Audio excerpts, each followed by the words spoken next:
This course that we're doing now on the webinar is based on a 6-day boot camp. Why me? Because I'm crap at languages.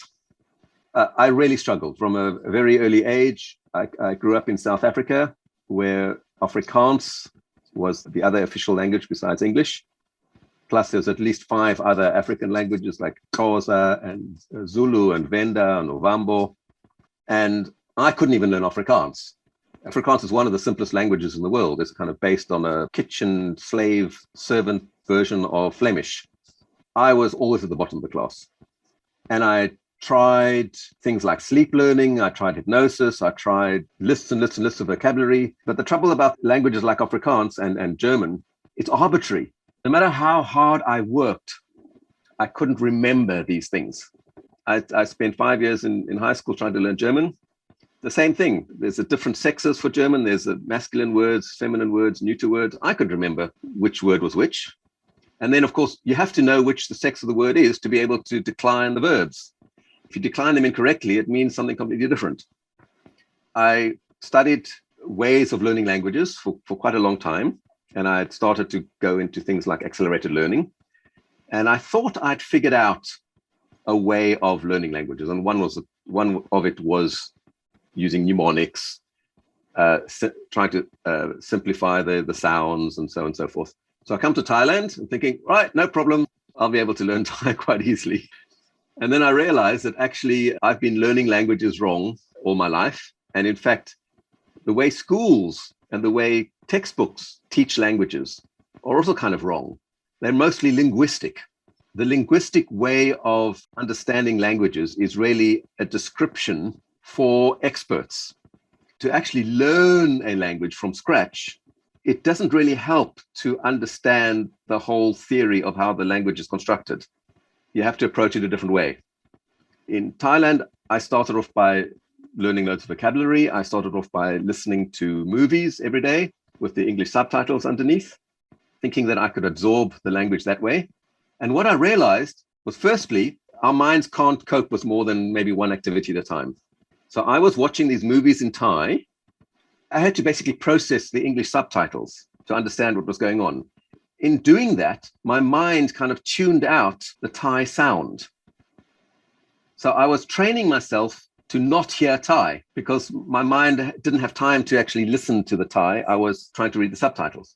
A year later, I realized I'd not only not learned any Thai, I was listening to people and not hearing what they were saying.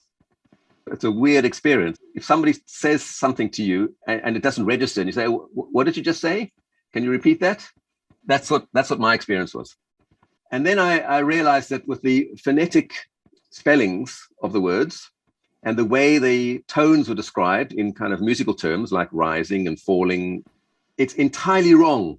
We don't speak in a musical fashion.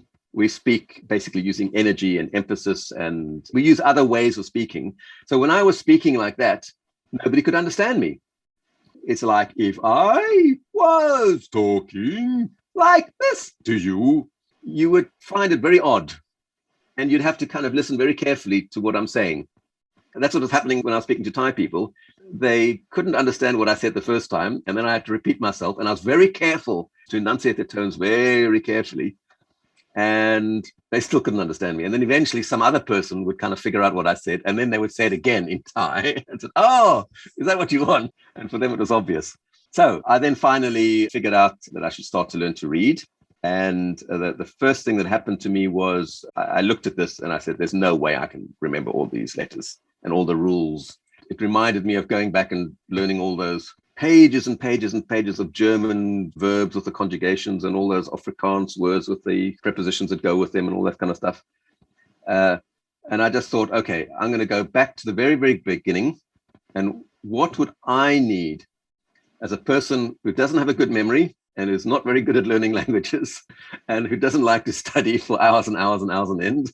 And that's kind of when I started coming up with the letters. And I thought, okay, I started off with little stick figures to draw some pictures and make the little story behind each letter.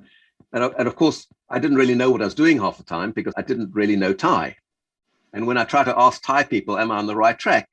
They didn't understand what I was trying to do. So it was a kind of a trial and error for several years. I even spoke to a language expert called Stuart Raj. You might have heard of him.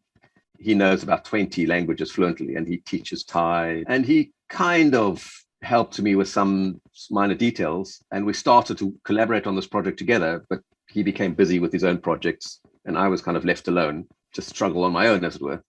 At least over the years, I have now figured out a way that works for me.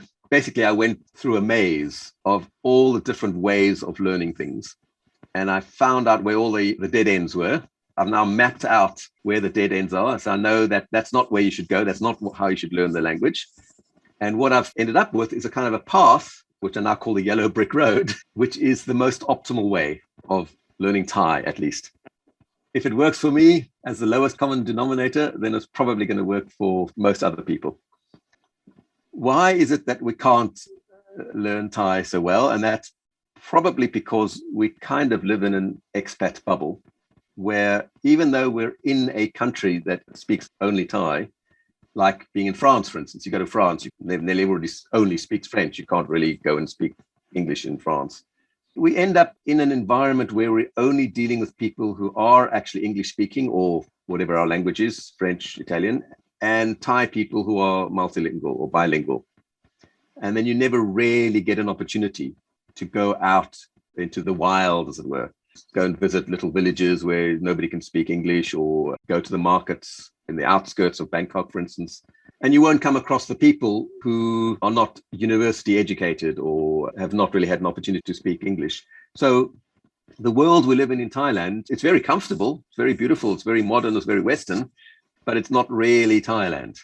And we kind of miss out. We miss out on a huge 80% of a very interesting culture, very interesting country.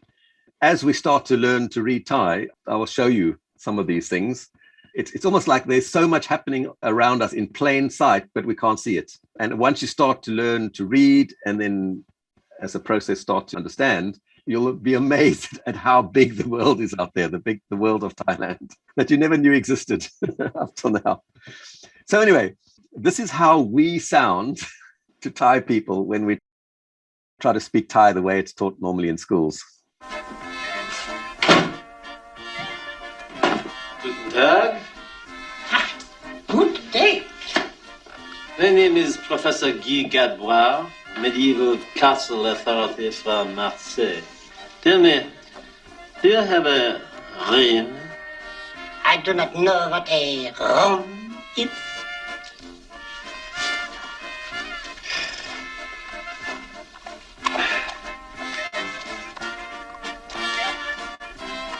Zimmer. A room. That is what I have been saying, you idiot. Room. Zimmer.